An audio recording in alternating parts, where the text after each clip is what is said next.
Hi, I'm Michelle Nunn. I'm the president and CEO of CARE, and really glad to be here. And we've received over 300 different questions for today's session about Ask the Expert, which is terrific.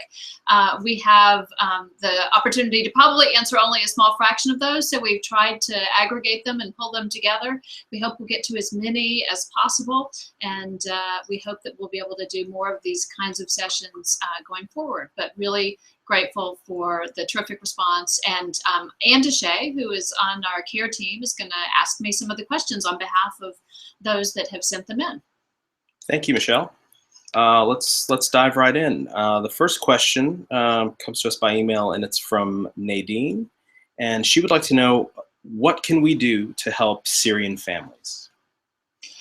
So I have had the opportunity just in the last month or so to visit our CARE's response to the Syria crisis in Jordan and in Turkey, and to see what we're actually doing in Syria itself. And there is so much that individuals can do to support that work and the broader work that needs to be done in supporting, again, the Syrian refugees. We have the opportunity, I think, for individuals to use their voice in advocacy, their time through volunteer engagement, and also their resources to be able to contribute to our efforts. So if you think about the work that we're doing, you can help support a family in terms of getting through the winter, whether it means supplies or heat for a heater, and or literally blankets, food, hygiene kits. Those are all things that your direct support can help us with, and you can also help us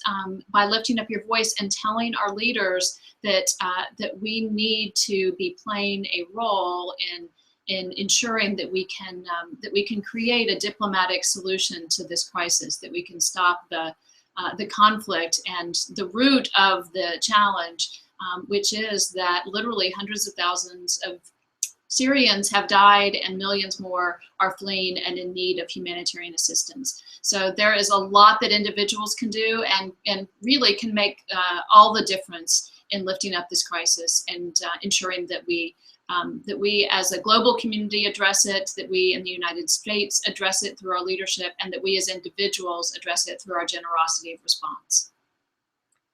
A question from Karen, and I'll read the whole question, actually. What I'm hearing from my friends is that the majority of these refugees are young men, and that they may have motivations other than their own safety. Can you address this? Can you address this with some specificity? That's actually a question we received different forms of in many times. Yeah. And I've received that question a lot as well. I will tell you that, again, having just been in the region, here's what I saw, and these are the people that I met. The majority of the Syrian refugees that are in Jordan and Turkey and Lebanon are women and children. And if you think about it, you think about this population, which has largely been middle class. So the people that I met were teachers, and they were professors, and they were engineers, and they were lawyers, they were construction workers, and what they were hungry for and what they were looking for was an opportunity to rebuild their lives. And I don't think I talked to a single one who said that they didn't hope at one point to return back to their own communities in Syria. But what they most want is the opportunity for a job, for the capacity to support their family, and really hope for the future. So I talked to so many mothers who said that they have lost everything, and what they are now resting their hopes and aspirations around is the promise of their children, the capacity for their children to have education and to just put the semblance of normalcy back into their lives. If you think about those refugee families, and then think about, for instance, that they cannot work, they are legally not able to work in places like Jordan and Turkey, and then you think about what hope they have, many of them are traveling to Europe, and a lot of the men are traveling in order to be able to send back money to make the dangerous trip and be able to support their families. But really, still, the majority of these citizens are women and children and families and men that are trying to return with just a small degree of normalcy to their life. A question from Barbara. Barbara would like to know, what can I do as a concerned individual with little resources and a sense of helplessness? Well, I hope that through our conversation today, we can restore a sense of personal efficacy, because I really believe that every individual can make a difference. And they certainly can make a difference in the Syrian crisis. I've mentioned the opportunity to use your voice, and that can be to write to your congressman, to talk to your friends and tell them about the issues that are at stake here, to tell them about the individuals and families, to try and personalize it, tell a little bit of a story. Also, we're, for instance, at CARE launching a social media campaign called What Would You Take? And we are using visual images of some of the Syrian refugees that we've met and what one belonging they took when they had to flee their home.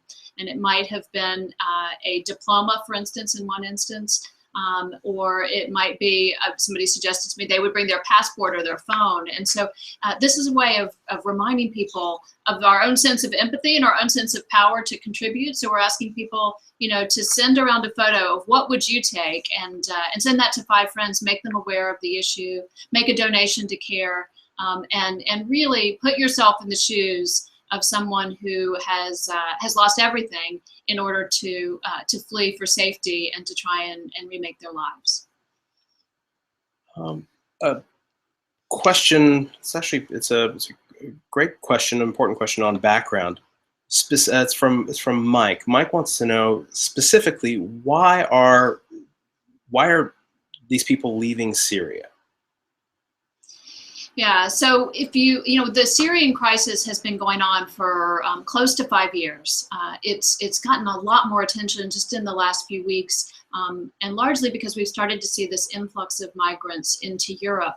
But the heart of the crisis is in Syria, where there are an estimated 7 million people in Syria that are displaced and 12 million that are in need of humanitarian assistance. Obviously, there's several 100,000. We don't have exact numbers. It's been impossible to identify, but up to 300,000, perhaps more, that have actually lost their lives in Syria. So people are fleeing for their safety, and they're literally, I think, fleeing for the capacity to ensure that their families are safe, to ensure that they can provide the most basic water, sanitation, and food for survival. I met a family, just to give you an image of it, who sat in their sort of makeshift new home with 4 little boys, a mother and a father. And when I asked them that question, what was it exactly that made you leave Syria, the mother pulled over her 6-year-old son, lifted up his shirt, and showed me the shrapnel wound, the scar that he had received in his own home. So her response was, what choice did I have? And I think we are looking at millions of people who feel like they have no choice but to flee everything, their belongings and their homes and their lives, in order to ensure the safety of their families. A question from just the initials, ES. Clearly, being in a refugee camp is like being stuck in a grim limbo. How are refugees handling it? You were in a camp recently. Mm-hmm. So I had the chance to visit one of the camps in Jordan, and to see what life is like there. There is the basic provision of shelter and food, but it is a difficult limbo, as was referenced in the question. And one of the things that CARE is doing, for instance, is we have community centers within these camps, which provide the capacity for people to come together to get counseling and support, but also just to have a little bit of recreation. These are very desolate places And in that care community center, there was life. There was a playground that had been built. There was the opportunity for kids to play basketball. There was a Zumba class going on with a group of women. There was another group of women that was having a stress class. There was a group of volunteers that were doing arts and crafts. So I think the opportunity for people to try and remake their lives and is essential. But think about the fact that in these camps, there's often 110, 12 degree temperatures in the summer, very cold in the winter, no electricity, no air conditioning, no heat. And so people are struggling, and it is difficult. And a lot of people are actually trying to rebuild their lives outside of the context of the camps. But I think what we can do is to find ways of ensuring that the people that are living in these camps have the opportunity for some livelihoods, for education for their children, and for the basic provisions. We know that this is a protracted crisis, one that is likely to go on for many years, and we have to give people some semblance of hope around the capacity to rebuild their lives. Question from Anastasia. Why is Egypt the only Middle Eastern country providing assistance to Syrian refugees? Well, in fact, CARE does work in Egypt, Jordan, and Turkey, and Lebanon. All of those countries are doing an enormous amount on behalf of the global community in receiving these refugees. And so if you think about the fact that there are hundreds of thousands that are traveling to Europe, which has created a real crisis, but there are millions that are living in these bordering countries. So think about Jordan, where 10% of the population now are refugees, or Lebanon, where 1 out of every 4 in the population is a refugee. We think about Turkey, which has the actual largest number of refugees, almost 2 million. And they've estimated that they have contributed over $5 billion to provide for and support those refugees. So there are a number of these, what we call host countries, that are playing a significant role in responding to this crisis. And I think what we do need is the global community's response. The UN's call for support has been met with only half of the threshold of investment that's necessary. CARE has still only raised about half of the dollars that we have set as a goal for our work there. So, so we do need more from our global citizenry in order to be able to respond effectively to this crisis. A question from Tish. She wants to know how CARE. Her phrase was, how are you scaling the response, but especially given this may go on for years? Yeah. Well, it is, I think, quite humbling to see the immensity of the need. So CARE estimates that we have supported or touched over 1 million citizens, but there are millions and millions that need and require help. And as I mentioned, we're working both in Syria through partner organizations and also supporting the refugees that have rippled out to places like Jordan and Lebanon and Turkey. And we need to do more. There is a lot of the grants are provided in the sense of emergency response for 3 or 6 months. And we need to think about what is the systemic response to a crisis that will last for years? How do we scale up those efforts? I think there is at least some link between, for instance, the fact that that there has been a decline in support around food and cash assistance for refugees and the migration to Europe. So how do we, at the root of the cause, ensure that we are providing as much possible support as we can? And it's going to involve, I think, a higher threshold of funding, higher threshold of partnership, and definitely a higher threshold of leadership from the global community.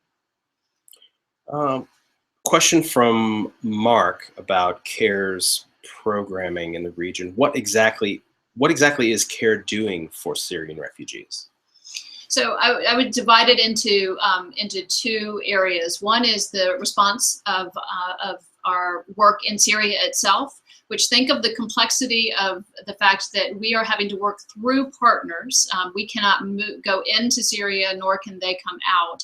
So we're working through local NGOs that are doing extraordinarily courageous work, and everything from providing basic hygiene and sanitation to food supplies to just the warmth of blankets for families that are without shelter and without homes. That's the work in Syria itself.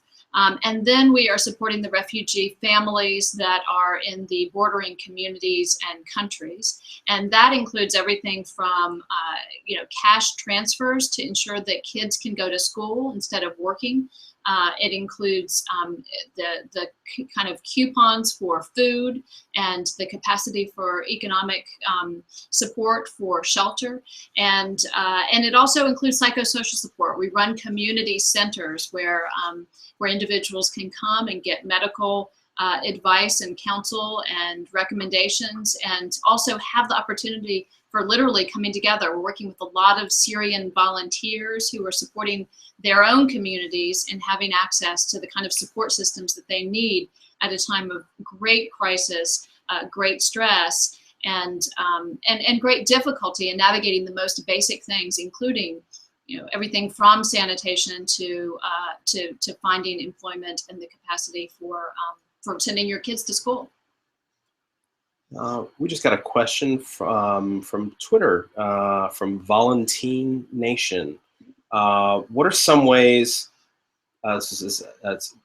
Care and Michelle Nunn, what are some ways that our nation's youth can help with the Syrian refugee crisis? P.S. I'm a huge fan of Michelle Nunn. Very nice. Thank you, Valentine.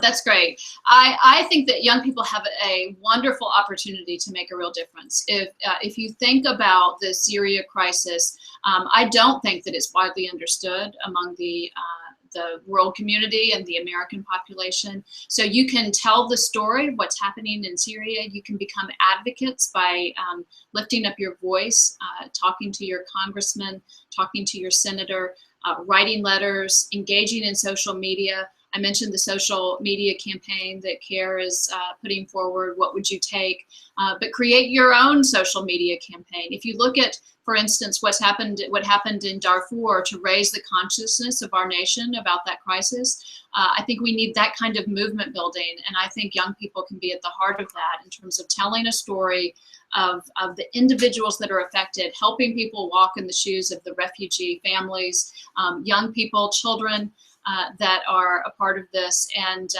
really, again, connecting these communities in order to ensure that we're providing the kind of support that's necessary. I think our most impactful Facebook photo from Syria was of a young man who I met who's 16 years old, and who talked about his desire to be an English professor, incredibly bright, dynamic young man, and how do we create the connection between the 16-year-olds here and the 16-year-olds that are fleeing Syria, and remind people that we have a link and an obligation and a responsibility and an opportunity. A question from Patricia. What can we as individuals do to encourage the U.S. government to accept more refugees? It's a great question. I think that there are a couple of things that I would encourage. One is, let's encourage our leadership to make sure that we're doing all that we can from a diplomatic and political perspective to address the crisis and to protect the civilian population in Syria. That's one thing that we can do. The second thing I think that you can do is to help efforts like CARE, and to ask our policymakers to make sure that we're giving enough support to the refugees that have left Syria, and that we are supporting these individuals and families at the root of the crisis. Most all of them that I talked to would like to have the opportunity to return to Syria. So how do we give them the most likely path for that?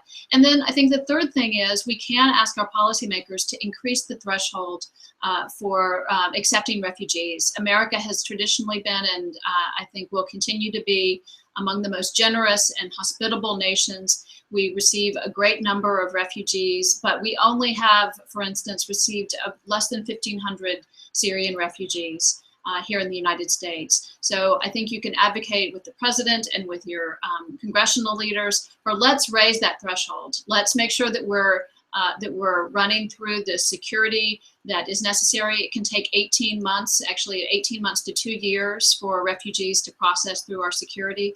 But let's raise the threshold. Let's ensure that we are giving people an opportunity to remake their lives, and that we, along with so many other nations, are opening up our doors to those that are very willing to contribute economically and just want a hope and a chance and a future for their children. Question just now on Twitter from Tharanga Yakupiti, and she says, she notes, of the 4 million registered Syrian refugees, only 12% are in formal camps. How do you reach people not in camps? Yeah. Well, and that's really an important fact that I think a lot of people don't realize. I think there's a sense that all of these refugees are living in camps, and in fact, that's not the case, as your statistic points out. We at CARE are working with communities, certainly in the camps, but also the majority of the refugees are living in community. So imagine if your community over the last 18 months had doubled in population and was housing now 50% of the population were refugees. You would be facing issues around infrastructure, around schools. Many of the kids now in Jordan and in Turkey are going half day in order to allow for the Syrian children to also have a chance for the other half day to go to school. And CARE is helping support them in having additional capacity for kids. We need to make sure that we are giving just the most basic support around vouchers for food and support for, again, the kind of basic necessities like heat and rent. And so those are some of the things we're doing. I visited several villages where CARE is the absolute only contact with these refugee families and the only hope. And one of our CARE staff that was there, the refugee families that I was meeting with said, this is literally our lifeline. It's the only person that we know to call when we need help, and the only sort of pipeline for any sense of capacity for support or getting through and having the most basic necessities for our children and for our families. A question from Marcelina. What are the needs of females during the crisis, and how are those needs being prioritized? So as I mentioned, the majority of refugees are, if you think about it, just demographically, going to be women and children. And so from the perspective of CARE, a big part of our strategy is lifting up women and girls and making sure that at times of crisis that we really are strategically recognizing the unique needs around issues safety, especially at these times of crisis. There's a greater vulnerability for girls and for women. How are we meeting everything from their basic hygiene needs to their capacity for health, maternal and child health, and so those are just a few of the things that we're doing. If you think about it, just at the most elemental sort of way, one of the things that CARE has done in one of the camps is we receive all of the feedback about what families want and need in order to create the basic necessities. And one of those things was lighting, so that girls and women would have the capacity to feel safe when they traveled to the bathroom. So we really do look at what are the ways that we can ensure that we are supporting women and girls during a time of vulnerability and fragility in their lives. I think sort of be our last question from Tom Welch. Do the refugees have materials to write or record their stories? There are, at the community centers, we have a variety of different, as I said, classes, opportunities. One of the things that the universal truth is I went around and played Duck, Duck, Goose with a bunch of preschoolers. So it was everything from that to, as I mentioned, a Zumba class. I didn't see any creative writing classes, but I think this, one of the things that I found over and over again when I was talking to Syrian refugees is that they were hungry to tell their story. And so I think this question is a great one. How do we give them the opportunity, both in the written word or digitally or through visual imagery, to tell their story and to share and allow us to bear witness to that story That was something that they told me over and over again that they so valued. And it's one of the reasons that I feel so passionately about forums like this, so that I can help lift up those stories and tell them and find ways of giving them the direct access to tell their own stories. So look forward to hopefully getting people's thoughts about how we do that most effectively.